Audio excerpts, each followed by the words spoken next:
Cardinals Corner from Arizona Sports. Cardinals Corner from Arizona Sports with Tyler Drake and Lauren Koval. Basinonians, what's going on? Welcome back into another episode of Cardinals Corner.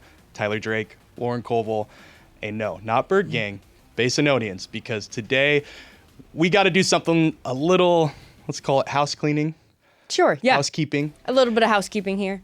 Our main guy, Ron Wolfley, announced he is stepping away from being a radio analyst after 20 years broadcasting Cardinals games.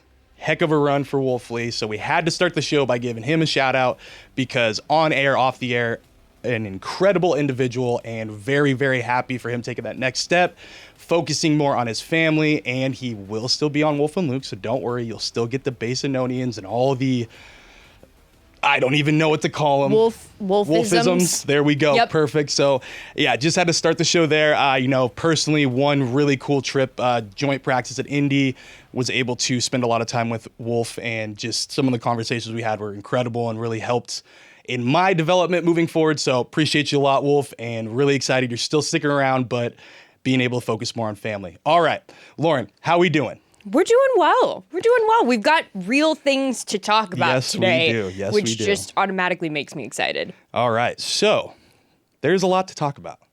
Should we start with combine things, or should we start with new facility things?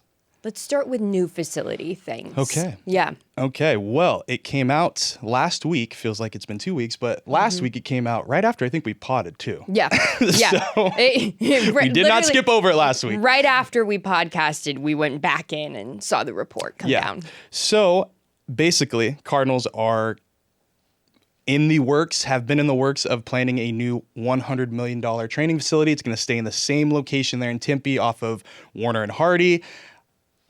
Step in the right direction, but we do have to mention it comes after the NFLPA grades came out. The announcement, or just announcement the plans were already going. NFLPA grades came out. Cardinals did not do very well when it comes to a lot of the training facility amenities, and the biggest issues there really came down to adequate space. I mean, training room, weight room, locker room, all of that. So with these renovations or changes that are coming, you would think that would alleviate a lot of that. We could see that changes were being made last season in just the fact that they moved everybody who wasn't football operations, the business side of things, out of that building to clear way for these renovations.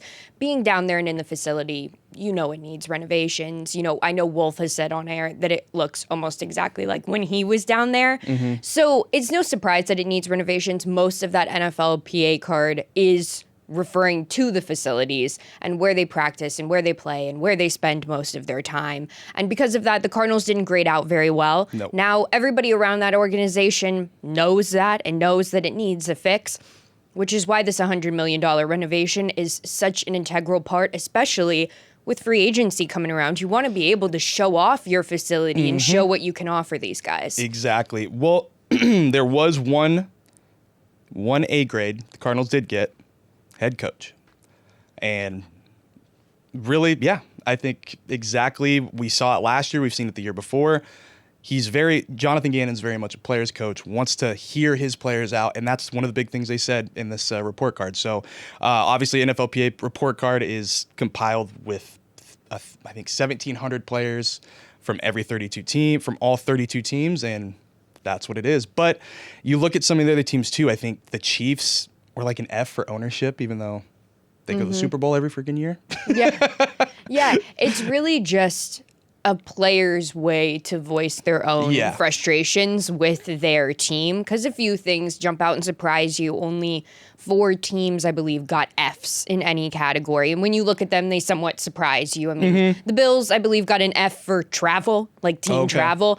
Not necessarily something you think about when it comes to football. But Cardinals got to be. Exactly. So, and one of the most important things, what I want the Cardinals to be grading well in, is head coach. Yeah. I want them to feel motivated by the coach, because that's not something tied to the facilities or something tied to where they practice. That's something they're dealing with every single day. It's their guy, and they got an A. I would like to see, I know that, so there's, I think, 8 categories, maybe more. But there's a lot of categories. There's a lot of categories now after that first initial one in 2023, I believe. But one I would like to see added is GM. There's head coach and ownership. There's no GM. I would love to see kind of that inside look of what people are thinking about Monty right now inside the locker room. So that's something I would like to see next year. But it's always interesting to go through other teams' report cards since the NFL decided to make these public. It was sort of decided as not a way to shame teams, but as a way to bring attention to here's where your faults are and here's what the rest of the league sort of thinks about you, you know, based off of these 8 or so categories. And so it's always fun to just scroll through what other teams are doing, like who grades really well. Like the Minnesota Vikings they always grade really well. New facilities. Yeah.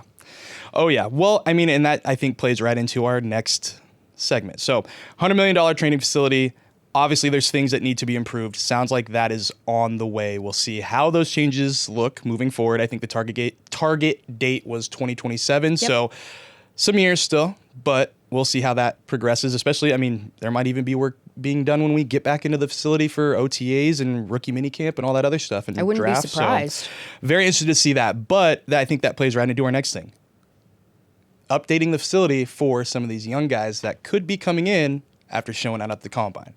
So we've got to go there. Full week of work, a lot of work in Indy. Saw Coach Debo had a cameo helping out there on the field. Yeah. So he got a really good look at the DL and edge rushers, and holy cow, I got to just say that was by far one of the I don't want to say fun way to, like, we watched it on TV, but like the DL and edge rusher group was such a cool group to see just go after it because it's stacked. It really is stacked. Which is why you wanted to get a first look at this group to see who performs really well, who can really nail these drills. There were some guys that stood out who weren't looking great beforehand, you know, who on draft boards, middle of the pack kind of guy in the edge group. And then some that skyrocketed up that draft board because they performed well in that group. And that's always really exciting to see. Yeah. So one guy we definitely got to mention is James Pierce Jr. Dude was flying 4.47 40. That's going to get it done. That's going to solidify your first round status. Obviously, character questions have been thrown around with him, but the week of the combine, you get to know people, get to see really what he's about. So maybe that got alleviated. So he's going to definitely be a middle first round, I think, for me. Another guy, Shamar Stewart. Oof. Oh my gosh. Like a brawler is what I want to say. Just like you watch him play and he just reeks of physicality. You're like, oh my God, how, like, you could play in the NFL right now and I could drop you and you're a starter on at least half the NFL teams. And it's going to be wild because he's got 4.5 sacks over 3 seasons. And then you see what he does at the combine. He had a 1.58 second 10-yard split, tied for the second fastest split by any defender over 265 pounds over the last 15 years. Oh, and he compares to Myles Garrett in a lot of comparisons. Let's go height, 6'5" to 6'4". That's Myles, 6'4". 267 to 272. Arm length, 34 1/8 inch, 35 1/4. 4.640, 4.64 40. 1.58 10-yard split, 1.63 10-yard split. Broad jump, 10 foot 11 inches, 10 foot 8 inches, 40-inch vert, 41-inch vert.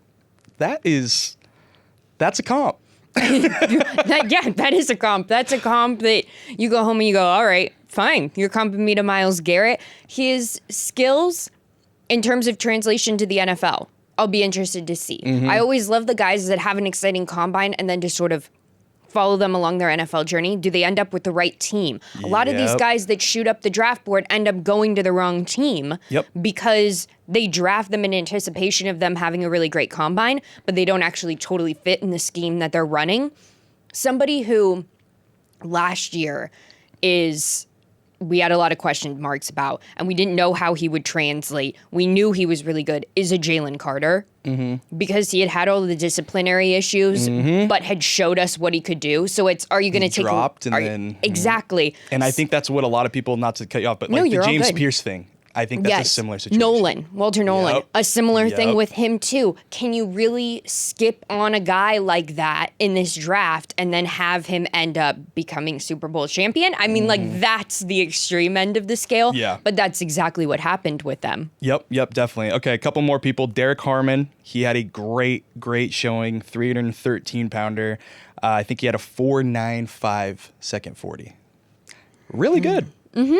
That's moving. Yeah. That is moving. Quicker than I could. Yeah, 100% quicker than I could. Then Landon Jackson from Arkansas. Oh.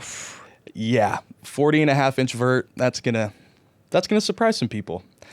So definitely there. That's for the D-line and edge. A lot of guys really, I was impressed with a lot of dudes, but those were some of the guys that really stood out to me. Then you look at, I know wide receivers not at the top of the list, but if it was a trade down option, Luther Burden III. Yeah.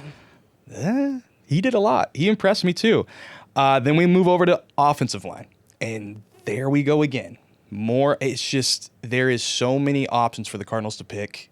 If it's 16, if they trade down, if they just go to the second. Like, I think any way they really move might be a good way they go about it. I know that sounds stupid, but like, go make a pick at 16. You might get a starter there. Trade down. You might get a guy who's going to fill a need. Completely move out of the first round and get somebody that's proven already. Like, there's just so many ways you can go about this draft for the Cardinals at 16. That's a murky kind of number because you don't know who exactly is going to be there. Mm-hmm. But the amount of talent on D-line, edge rusher, offensive line is it's stacked. Somebody at 16 that if he happens to fall, because he's been falling down a lot of draft boards recently and I'd keep an eye on him, is Kelvin Banks. Mm-hmm. Because he started originally getting mocked right around that 9, 10, 11 range in the draft and has since fallen due to the performance of other people around him, due to just the shifting nature of the draft. Maybe somebody stands out and we're going to swap them with somebody up there. Mm-hmm. Or, you never know. I love the mocks that have trades in them. Yeah. Because it's like they're so ridiculous. You have absolutely no idea, but I also love reading them because they're so ridiculous. And sometimes he falls down the board because somebody jumps up and makes a trade and then they don't need that position. So he's somebody I'd keep an eye on right around there. Watched a lot of him during that ASU playoff game versus Texas. They kept doing the like little spotlight highlight on him during the game and it's like, watch him. And I'm like, okay, I will. He's really exciting. Somebody who we talk a lot about Ohio State guys because of the connection that Justin Fry has to them. Somebody like Josh Simmons, who I'm sure we'll touch on with the patellar tendon injury, but then, maybe he'll be ready. He seems to be I don't want to say and maybe rushing. He might drop a little bit. He might drop. Do you want to pass on him there? You have a connection with him. Or do you want to go Donovan Jackson? Exactly. But somebody that the Cardinals also have a connection to, who I don't want to see them take in the first round, but in the second round, who also had an amazing combine, would be Ariante Irsay. Because he comes out of Minnesota. I'm glad you said that name because I was having problems with it. Looked it up. I've been preparing the draft profiles. It's a lot of pronunciation guides in my head right now. But he played at Minnesota with Debo. I have spent about 5 minutes in total on the phone with Coach Debo. I think I maybe got 15 words in. The man is just a ball of energy, like an energy drink in the form of a human being. And he made me excited. Like, I hung up the phone and I was like, I'm ready to go play for the Cardinals. Like, put me in, Coach Debo. And he's somebody that Irsay has that connection with. Mm-hmm. He had a really great combine, like kind of out of the blue. I don't want to see the Cardinals take him in the first round because he's not a first round caliber talent right now. He's not going to jump into this Cardinals squad and make an immediate impact. But I'm looking at somebody like him, maybe year 2, maybe year 3. He really finds his footing and then could make this work. So somebody keep an eye on in the second round. And our local boy, Jonas Savanea, I think I said it right that time. He keeps doing his thing too. And I think he has solidified himself as late day 1, right there on the cusp, maybe early day 2. But he's another guy that really impressed with his 40. His 10-yard split was solid. So I think he was 3rd among offensive linemen. So really, really, really strong performance there. It just continues to stack and continues to improve his stock. I think he impressed at the Senior Bowl too, doing both inside and outside work. So, Yeah, versatility, huge. And Cardinals, he could very well be on that, range for them to grab later in the first if they decide to trade down. Another local guy, Cam Scadaboo. He only participated in about half of the NFL Combine stuff. The rest he'll participate in at ASU Senior Day coming up here in a few weeks. Just the jumps. But the vertical. Mm-hmm. And if you haven't heard Kyle Brandt's rant on Cam Scadaboo, go find it. Go to ArizonaSports.com because it's definitely a must watch. And Cam Scadaboo also watched it and said he was the man. Mm-hmm. So if he's saying it's cool, go watch it. All right. So we talked about guys coming through the draft. What about people that could be re-signed? Because there's a handful of them. Yeah, give me the free agency class for the Arizona Cardinals. Well, it starts with Kaiser White. Mm-hmm. We can start there, or we spent a lot of time on him on this podcast. True. Because what a leader he is. Yep. And coming over with JG and having that built-in connection and having an amazing season before getting hurt, but still using that leadership to carry through the Cardinals. I don't want to say he underperformed last season, but he didn't have as stellar performance as he did, and he was hurt. And so there you go. Or 2 years ago now, but yeah. Yeah. 137 tackles. I mean, he's underrated. He's so underrated for me, in my opinion. But he's not the only one. Plenty of other guys, plenty of other potential, or plenty other of 2024 starters, if I could talk today. We got Kelvin Beachum. We've got Evan Brown. We've got, oh my goodness, I had it all listed. Evan Brown, Kelvin Beachum, LJ Collier, Roy Lopez, Chris Barnes, Baron Browning. Did I say LJ? You did. Roy Lopez? Yep. Okay. Yep. I think that's about where we're starting right there. Because those names have already kind of been linked as potential return options. And like I said, all these guys had, all but Barnes at least started one game. Mm-hmm. So potential there. They know what they're getting. I think Beachum, Brown, Lopez, and Collier would be my top four. Or Kaiser, number one. That's my five. Yeah. Yeah. But that's it would my start five there. too. I like Browning. Browning's cusp for me. But he's been out of that group mocked the highest in terms of free agency caliber. I guess the Cardinals going out and getting him is sort of like enhanced his stock, if you will, because they actually made a move to go get him. He doesn't crack that top five for me. Yeah. What about you? Because what I said Beach, Brown, Collier, Lopez, Kaiser. Yeah. Yeah. Because that's the thing, too. If you lose Kaiser, inside linebacker becomes a position of need now. Because you've got Mac Wilson, but Owen Papo hasn't had enough time, I don't think, to be a consistent starter right now. No. And can Mac Wilson carry the green dot? I think he could, but that's Kaiser's job. Mm-hmm. So and if you're going to lose out on Kaiser, that means you're probably bringing back a guy like Chris Barnes. Mm-hmm. I think that's fair. Yeah. So it's going to be really interesting. I think we're already starting to see some of these teams trading or re-signing or saying they're going to franchise tag or whatever transactions are happening now with their own players. So because NFL free agency next Monday. So we could very well start seeing some of these names pop up as he's coming back for a year. He's coming back for 2 years. So be very interested. Obviously, like a guy like Kelvin, I could imagine a 1 to 2 year extension or re-signing, something like that. Especially for what he did last season, stepping in like that. Yep. And with Jonah Williams, you saw what happened last year. You can always use a veteran starting swing tackle.